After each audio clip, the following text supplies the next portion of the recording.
Donc bienvenue sur un nouveau Mister Test, avec moi un nouveau ski chez Rossignol, le Hero. Pour le coup là on a le Hero Elite Long Turn.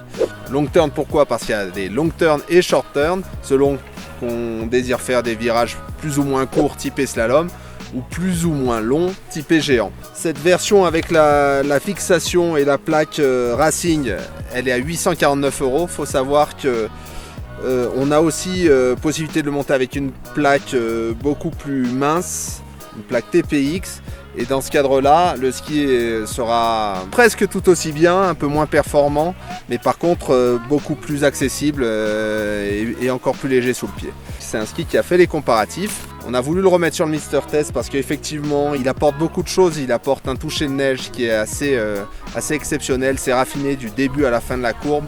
On sent toujours extrêmement bien calé sur le pied, un grip impeccable et en même temps une facilité d'utilisation. On sort du coupé, on va vers le glissé, inversement, donc on peut déraper, on peut temporiser. Et si on veut attaquer, là on a du répondant.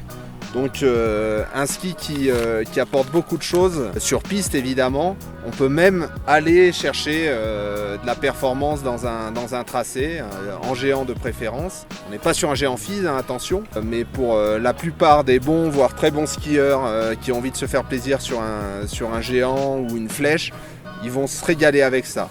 En rentrant dans les détails, l'entrée de courbe, elle est assez instinctive, c'est-à-dire que le ski rentre très bien par la spatule et avec beaucoup de précision, et c'est une des forces de ce ski, c'est qu'on est très précis sur la carre et notamment sur le premier tiers de courbe. Ensuite ça déroule avec finesse, je le rappelais tout à l'heure, un toucher de neige impeccable, on est très doux, très fin et en même temps ça accélère. Jamais de problème de grippe ou d'accroche, on est calé sur la carre, et puis c'est un ski qui vit, qui donne envie de sortir de la courbe, qui relance. Pour un géant accessible, c'est vraiment un coup de cœur. Alors je dis géant accessible, mais c'est aussi un super pistard pour aller tailler de la courbe à grande ou moyenne vitesse sur piste. Très bons skieurs vont se régaler. Cette version, on l'a testée, elle est en 176 pour un rayon de 19. C'est le bon compromis, en tout cas de mon point de vue. On va jamais non plus trop vite, on se retrouve pas à 90 km/h en courbe sur la piste, donc on peut se frayer un chemin sur les pistes embouteillées et en même temps on a quand même de la vitesse, de la stabilité. Et puis pour 176, on est assez étonné par la stabilité que le ski va pouvoir apporter.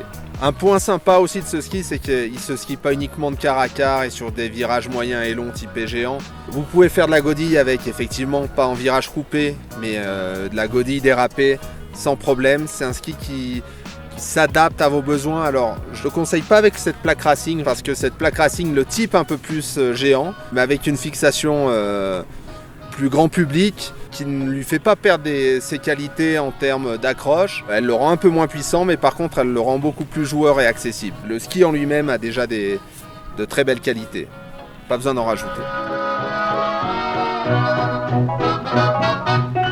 March winds and April